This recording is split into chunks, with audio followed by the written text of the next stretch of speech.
नमस्कार दोस्तों, आप सभी का स्वागत है आपके अपने यूट्यूब चैनल अंजन क्लासेस में। दोस्तों, बहुत दिनों से टीजीटी 2016 के अभ्यर्थी इस बात की प्रतीक्षा कर रहे थे कि जो एलपीए फाइल हुआ है झारखंड सरकार एवं जेएसएससी के द्वारा, वो एक्सेप्ट हुआ या नहीं हुआ, उसका क्या स्टेटस है, इस बारे में जानने के लिए सभी परेशान थे। तो आज मैं उसके लिए एक अपडेट लेकर आया हूँ कि वाकई में क्या केस एक्सेप्ट हो गया है या नहीं हुआ है। उसके बारे में मैं आज आप सभी को जानकारी दे रहा हूँ। तो दोस्तों, आप देख सकते हैं यहाँ पे हाई कोर्ट ऑफ झारखंड में फाइलिंग नंबर दिया हुआ है LPA 11394/2025। इसका डेट भी यहाँ पे दिया है जो कि बहुत दिनों से पेंडिंग था। उसके बाद यहाँ पे जितने भी पार्टी बनाए गए हैं सबका नाम है यहाँ पे। यहाँ नीचे देख सकते हैं सभी पार्टी का नाम दिया हुआ है, रिस्पोंडेंट जो भी है। मतलब 582 का जो मेन लीड केस है उसमें इन 33 कैंडिडेट्स का नाम दिया हुआ है। टोटल यहाँ पे 33 है, ठीक है, जो कि मेन पिटिशनर थे, उनका नाम यहाँ पे दिया हुआ है। उसके बाद नीचे आइए, सबसे जो मेन हमारा जो अपडेट है वो नीचे दिया हुआ है। ऑब्जेक्शन यहाँ पे लिखा हुआ है, आप देख सकते हैं ऑब्जेक्शन। मतलब जो केस LPA फाइल किया गया है उसमें क्या क्या ऑब्जेक्शंस हैं, इससे यह पता चलता है। ऑब्जेक्शन फाइल करने का मतलब होता है कि केस जो है, केस का प्रोसीजर आगे चल रहा है, ठीक है। कहने का मतलब कि LPA अब एक्सेप्ट हो जाएगा, और होने से पहले जो ऑब्जेक्शंस होते हैं, ठीक है, उसको दूर करना पड़ता है। कुछ कुछ कमियां होती है, जो फाइलिंग किया जाता है पेपर्स में कुछ कमियां होती है या फिर कुछ त्रुटियां होती है, उसको दूर करने के लिए कहा जाता है।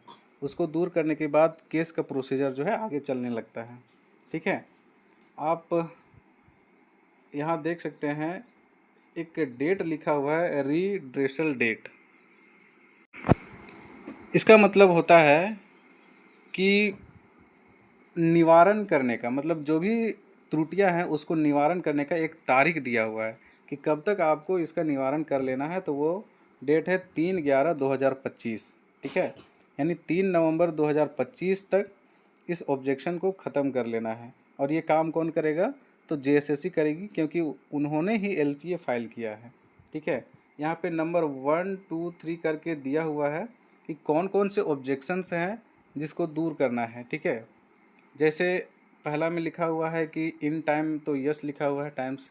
उसके बाद दूसरा है कि इंडेक्स पेज, या मतलब गलती कहाँ पर है, त्रुटियाँ कहाँ पर है, यहाँ पे विस्तार से दिया हुआ है कि इंडेक्स पेज काउज टाइटल में भी करेक्टेड, ठीक है।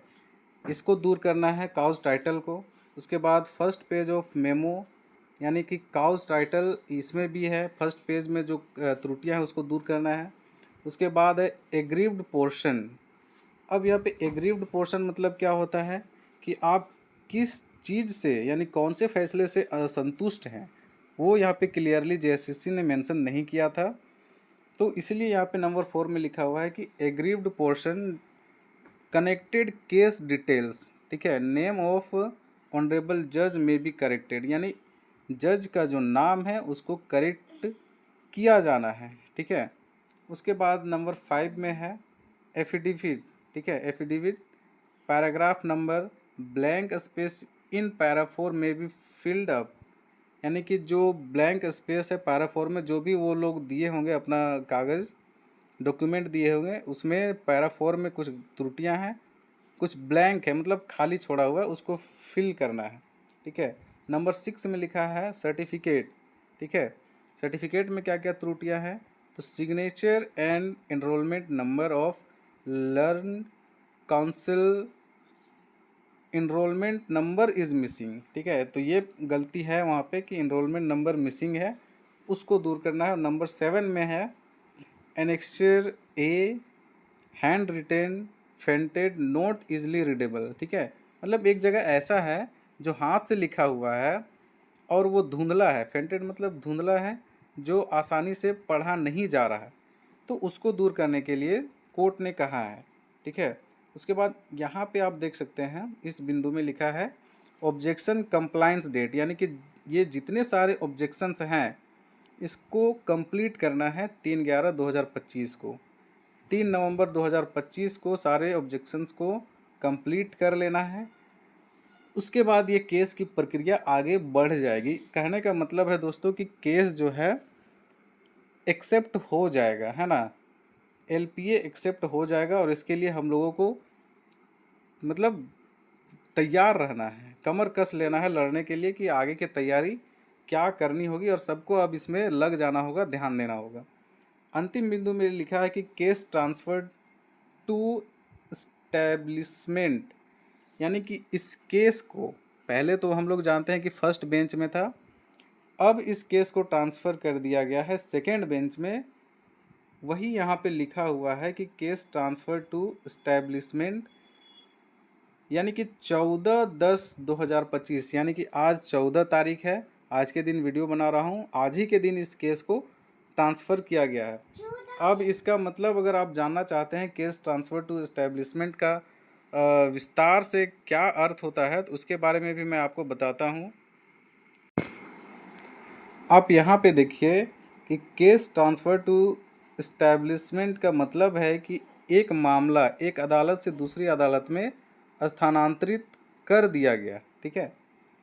एस्टेब्लिशमेंट शब्द यहाँ किसी न्यायालय या न्यायिक संस्था को संदर्भित करता है और स्थानांतरण का मतलब है मामला अब उस विशेष अदालत में सुना जाएगा। यह स्थानांतरण विभिन्न कारणों से हो सकता है, जैसे कि क्षेत्राधिकार बदलना या अदालत का पुनर्गठन, ठीक है।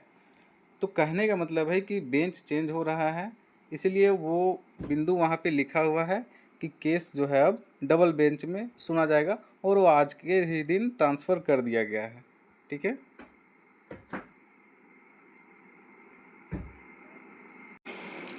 तो कुल मिलाकर दोस्तों आज का अपडेट यही है कि एलपीए एक्सेप्ट होने वाला है।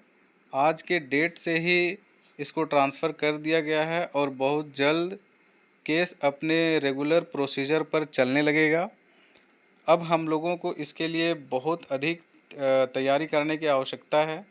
अब जितने भी ग्रुप्स इधर उधर बंटे हुए थे उन सब को एकत्रित हो करके इस केस को लड़ना होगा, ताकि हम लोग अच्छे से अच्छा वकील हायर कर सके और इस केस को जीतना हमारा एक एक मकसद होना चाहिए। एक ही हम लोग का मकसद होना चाहिए कि केस को किसी तरह से जीतना है और जितने भी पिटिशनर्स हैं उन सब का भला हो जाए, ठीक है।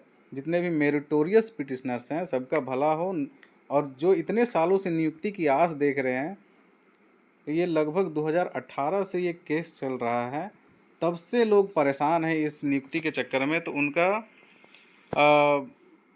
उम्मीद के लिए हम लोगों को इस केस को लड़ना होगा और एक साथ संगठित होकर लड़ना होगा। मैं बार बार कह रहा हूँ, और अभी किसी को भी हड़बड़ाने की आवश्यकता नहीं है।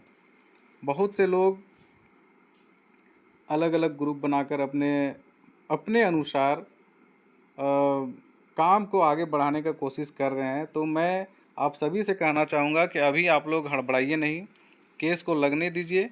उसके बाद क्या करना है हम लोग मिल करके एक साथ फैसला लेंगे, ठीक है। और जो भी फैसला होगा सबके हित के लिए होगा। तब तक आप लोग प्लीज़ मेरे वीडियो में बने रहें और मतलब रेगुलर अपडेट के लिए मेरे चैनल को सब्सक्राइब कर लें। मैं आपको सही जानकारी दूंगा, बिल्कुल भी दिग्भ्रमित कभी नहीं करूंगा, ना ही आज तक किया है, ना आगे कभी करूंगा। तब तक के लिए धन्यवाद आप सभी का, बने रहें मेरे चैनल पे। जय हिंद, जय झारखंड।